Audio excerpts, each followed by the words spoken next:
Bharat Pakistan match মানেই বাড়তি উত্তেজনা। দুই দেশের সীমান্ত পেরিয়ে কোটি ভক্তদের আগ্রহে সরগরম থাকে পুরো ক্রিকেট বিশ্ব।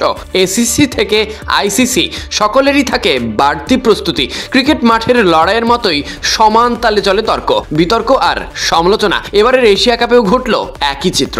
14 সেপ্টেম্বর ভারত পাকিস্তান ম্যাচকে ঘিরে জন্ম নিল নতুন বিতর্ক।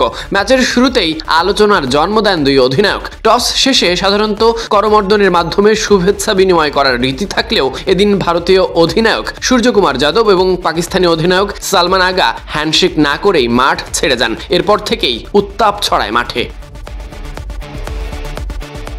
ম্যাচের শুরু থেকেই ভারতীয় বোলাররা ছিলেন আগ্রাসী মেজাজে। হার্দিক পান্ডিয়া, অক্ষর প্যাটেল, জসপ্রীত বুমরা আর কুলদীপ যাদব যেন নিজেদের সর্বোচ্চটা উজাড় করে দেন। অন্যদিকে পাকিস্তানি ব্যাটাররা চেষ্টা করলেও সুবিধা করতে পারেনি। একসময় বিপর্যয়ে পড়ে দল, তবে শেষ দিকে শাহিন আফ্রিদির 16 বলে 33 রানের ঝোড়ো ইনিংসে ভর করে 127 রানের মাঝারি পুঁজি পায় পাকিস্তান।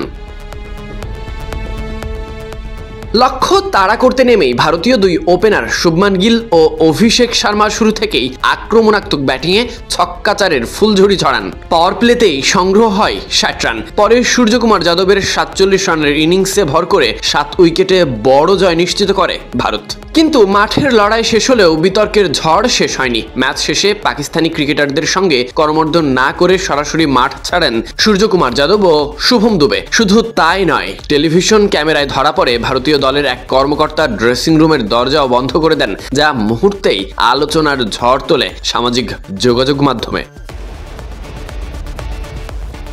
অন্যদিকে পাকিস্তানি ক্রিকেটাররা নিজেদের মধ্যে করমর্দন করে শুভেচ্ছা বিনিময়ের মাধ্যমে মাঠ ছাড়লেও ভারতীয়দের আচরণ সমালোচনার জন্ম দেয়। পরে সংবাদ সম্মেলনে সূর্যকুমার যাদব জানান, করমর্দন না করার পিছনে তাদের বিশেষ কারণ ছিল। তিনি বলেন, আমি পোস্ট ম্যাচেও বলেছি, আমরা সব ভিকটিমদের পাশে দাঁড়িয়েছি, তাদের পরিবারেরও পাশে আছি। আমাদের সহমর্মিতা জানাই, এই জয়ও তাদের উৎসর্গ করছি। তারা আমাদের প্রেরণা, তাদেরও আমরা প্রেরণা দিতে মাঠে সেরাটা দেওয়ার চেষ্টা করেছি।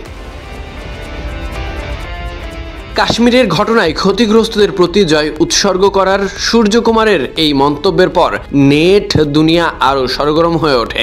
নেটিজেনরা একের পর এক পোস্ট করে সমালোচনার ঝড় তোলেন। তার এই বক্তব্যের পর নেট দুনিয়ায় নেটিজেনরা একের পর এক বিশাল পোস্ট করে ঝড় তুলেছেন। ক্রিকেটকে যেখানে বলা হয় ভদ্রলোকের খেলা, সেখানে ভারত পাকিস্তান এই দুই দলের দ্বৈরাত্ম্য দেখে যেন বোঝার উপায় থাকে না।